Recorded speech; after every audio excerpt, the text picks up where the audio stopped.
දෙවෙනිම season 2 කතාවට ආදරෙන් පිළිගන්නවා. ඉතින් ඉදිරියට ඇත්තටම අනුහස් සමාධිය එකතු වෙලා සාරියක් තෝරන හේතුව ගැන සහ රණජීවට මේ ගැන දැක්කට පස්සේ කේන්ති යන හේතුව අපිට අද වීඩියෝ එක තුලින්ම කතා කරන්නට බලාපොරොත්තු වෙනවා.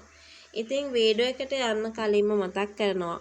ඒ තමයි මේ වගේ වීඩියෝස් දිනපතාම බලන්නට ඔයාට ආසාවක් විතරක් නෙවෙයි උනන්දුවකුත් තියාගෙන ඉන්නවා කියලා ඔයා විශ්වාස කරන කෙනෙක් නම් අනිවාර්යෙන්ම මගේ channel එක subscribe කරලා මාත් එක්ක එකතු වෙන්න අමතක කරන්න එපා.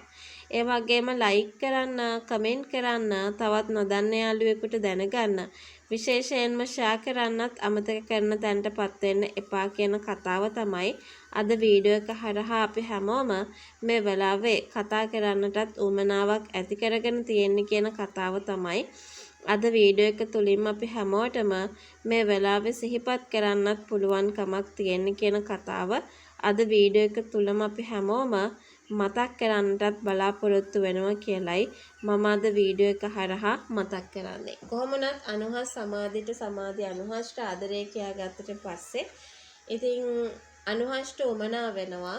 ඉදිරියට අනුහස්ටත් කලින් උදේන්ට තමයි උමනා වෙන්නේ මේ දෙන්නගේ එන්ගේජ්මන්ට් එක හරි අරගෙන තියන්න ඕනි කියන තැන ඉඳගෙන මේ කට්ටිය වැඩ කටයුතු කරනවා කියලයි මම අද වීඩියෝ එක හරහා කතා කිරීමට ඔන්න බලාපොරොත්තුවක් තියාගෙන ඉන්නේ කියන කතාව ගැන අද වීඩියෝ එක තුලින්ම අපි හැමෝටම සිහිපත් වෙනවා කියලයි අද වීඩියෝ එක හරහා කියන්න වෙන්නේ. ඉතින් රණජීව මේක දකිනවා. රණජීව මේ දෙන්න එකට ඉන්නවා දකිනවා. හරිනම් තමන්ගේ දරුවා තමයි මේ විදියට ඉන්න ඕනි කියන තැන ඉඳගෙන කටයුතු කරනවා. කතා කරනවා. ඒ නිසා අනුහෂ්ට වගේම සමාධිටත් බැනවදින්න පුළුවන් තමන්ගේ දරුවගේ අයිතීන් උදුරගත්ත කියන කාරණාවත් එක්ක. හැබැයි ඉතින් මේ දේවල් කොච්චර කිව්වත් ඉවසීමෙන් ඉන්න පුළුවන් වෙන එකක් නැහැ අනුහෂ්ට. ඒකටත් හේතුවක් අපි හැමෝම මේ වෙලාවේ රඳව ගන්න ඕනි කියන කතාව ගැන අද වීඩියෝ එක තුලින්ම අපි හැමෝටම මතක් කරන්න පුළුවන් කමකුත් ලැබිලා තියෙනවා. ඔයා දන්නවද? දැන් මේ දෙන්න සාර තෝරන්න මෙතන නම් ඉඩක් හම්බෙන්නේ නැහැ. මොකද මෙයා කෑ ගහනකොට මේ දෙන්න ලැජ්ජයි නේ. ඉතින් ඒ නිසා මෙතනින් පිටත් වෙලා යනවා.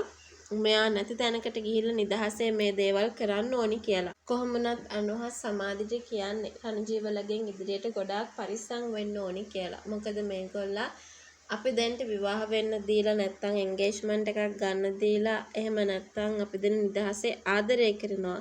මේගොල්ලන්ට බලාගෙන ඉන්න පුළුවන් වෙන එකක් නැහැ කියලයි අපිට අද වීඩියෝ එක තුලින්ම කතා කරන්නට පුළුවන්කමකුත් තියාගෙන ඉන්නේ කියලයි මම අද වීඩියෝ එක තුලින්ම කතා කිරීමට බලාපොරොත්තුවක් වෙන්නේ.